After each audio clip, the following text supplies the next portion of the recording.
So there was a story that I've read before. A mom who is a seamstress make a dress, a beautiful dress for her little girl. She used it for as long as she could, and when she grows taller, she put layers of rags to extend its life.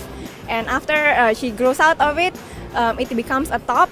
After she grows out of it, it becomes an apron. After she grows out of it, and it's no longer good enough to be an apron, it becomes rickrax, and then it becomes a floor cleaner.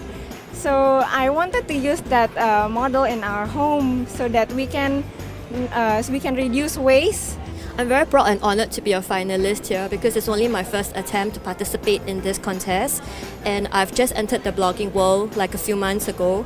So it's a real honor to be here. To me, eco-friendly is about incorporating green living into our daily habits. For example, like if I have a recycling bottle and I need to walk 10 meters, 20 meters, 100 meters to the nearest recycling bin, I will do it. And if I need to print anything, even if it means that it's a bit ugly for my boss, it can mean that I can print on both sides.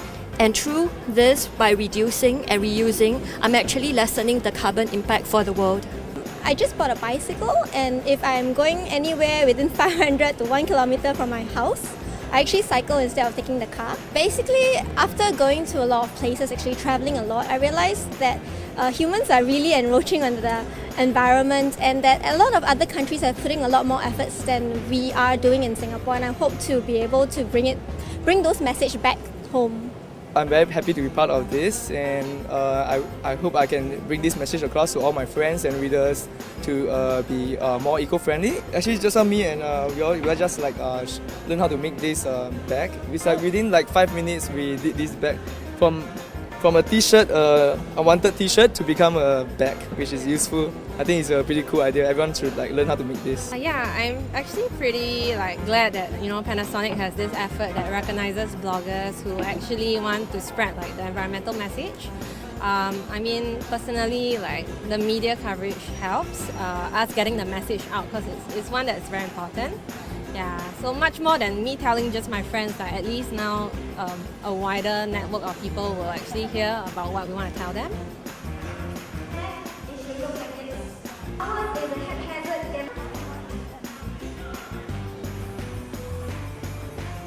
Basically, here in Singapore, we have limited resources, but we consume a lot and we generate a lot of waste. So in a sense, workshops like today's have a very important purpose in showing people that old stuff doesn't have to be thrown out.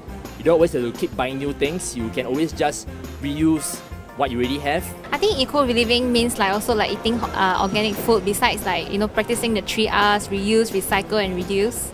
Yeah, and also trying to save the environment by using less energy. We're in the generation where everything is about being convenient, using a lot of stuff that we don't need. We're buying a lot of things that we don't need.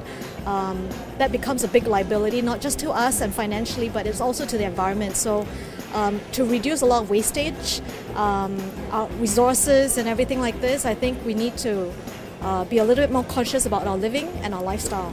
You can actually save a lot of energy and a lot of resources that you usually will just leave it to waste. It's actually very easy to recreate something out of unusable stuff. 我觉得教育这一块真的是要从小做起哦，因为让他们觉得说，环保啊，生态保护不是一个很严肃的问题，其实都是跟我们息息相关的。然后就是从小告诉他，然后带他去一些比较绿化的环境。然后如果当你在做一些手工的时候，尽量教他们参与，让他们觉得说，环保其实真的是可以很有趣。然后把一个作品变成也是一个艺术。你利用这个 concept 就是环保，教他们一些教育的东西，所以带出来的东西大家会得到更多的好处。